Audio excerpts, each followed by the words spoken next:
A lot of trees whipping around today, LaToya. No, I'm not actually, but we got to deal with it. Tevin, tell us about this wind. Yeah, you guys, we do have gusty winds expected this afternoon. If you were watching about maybe 10 minutes ago, we talked about what would prompt some of the stronger winds and also the change in our air. It's a front that pushes through, not the one that we've already seen, some of the showers associated with that from yesterday's rainfall, but there's a new front starting to build in across the Berkshires and the Connecticut River Valley. That will prompt the change, and it also, by the way, yes, has snow showers with it too, although we think a lot of that will dry out before it impacts the area.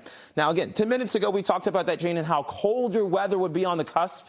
Look at tomorrow morning's low temperatures at 28 degrees, and because we still have breezy conditions, maybe not as strong tomorrow morning, but the wind is just enough to give us a wind chill Wednesday morning in the teens. This time tomorrow morning, I'm not saying you're going to need the big parka, but you may need a heavier coat than what you need today, and we slowly work our way out of that plummet into Thursday and Friday and Saturday, back near normal for where we should be. Again, the winds will prompt the change. Calm conditions for now, but they will start to gust this afternoon, anywhere between 30 and maybe even 40 to 50 miles an hour across Nantucket and through Cape Cod as well. And that doesn't die down until tomorrow morning. Ultimately, though, the flurries that we have coming along with our front do start to push in the next hour to an hour and a half across western Mass and then eventually across eastern Mass at about 10 to 11 this morning. You'll see a couple of flakes and flurries flying around. There should be no significant impact on the roadways. We've got sunshine inbound for the remainder of the day today. Highs are near 44 to 45. Remember, it's not just the breeze, but also the gusty winds too, and even isolated power outages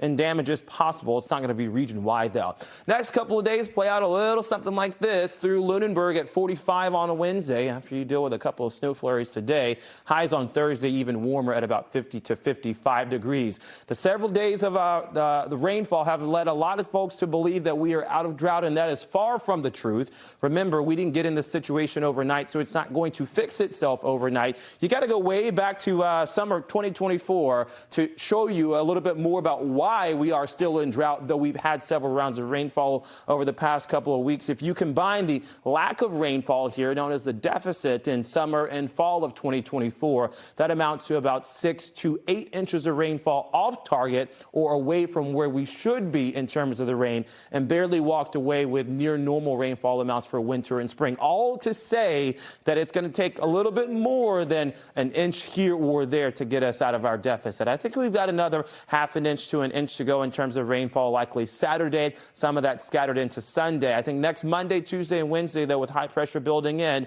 I'm not saying that the gardeners are going to love this forecast, but I think a lot of folks who want the 60s back will love the forecast next week.